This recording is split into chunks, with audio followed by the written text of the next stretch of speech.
ความคิดคุณแม่นะคะแล้วมีเพื่อนคนหนึ่งนะคะเป็นลูกสาวไก่นะว่าไงคะแม่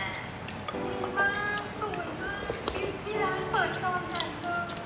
ถ้าเกิดฉันบอกพี่ชูทำไมเธอไม่บอกความจริงไก่ค่ะจีเขาหานักกีดาน่ะสามคนยังไม่ได้คือมีแต่คนมองเขาก็บอกว่ามันไม่โอเคอะนะในไลน์ทีวีอ่ะลงไปได้ยังไงอ่ะเห็นเขาบอกว่ามีไลน์วางอะไรนะสามมรกตอ่ะมรกตเขียวทุกคนอ่ะทุกคนจะต้องไม่หลอกไก่นะทุกคนไม่ทุกคนดาราทุกคนเนี่ยเราก็รู้อยู่แล้วนะ80%ทำไมแม่หนูก็ว่านั่นแหละนะดีมากสวยมากดึงนั่นเล่นไม่มีใครบอกความจริงว่าร้านค่ะไม่มีใครบอกความจริงว่าร้านรักจริงต้องบอกค่ะ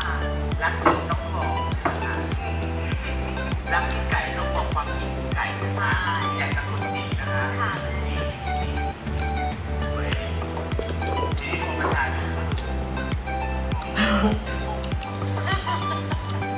ต้องบอกนะคะอย่าสะกดจิตนะคะใช่ดาราเป็นหนังละครประชาชนยังเอาไว้ใช้เป็นเต่าเลย อะไรแล้วเวลาเขาวัดเด็กนี่เขาวัดจากดารา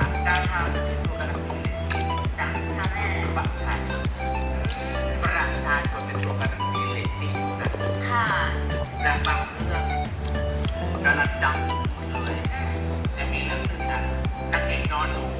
กับนักเอกมองหาค่ะดังเลตติ้งมีไหมคะความดังของดาราไม่ใช่เป็นตัวการันตีว่าละครจะได้ดี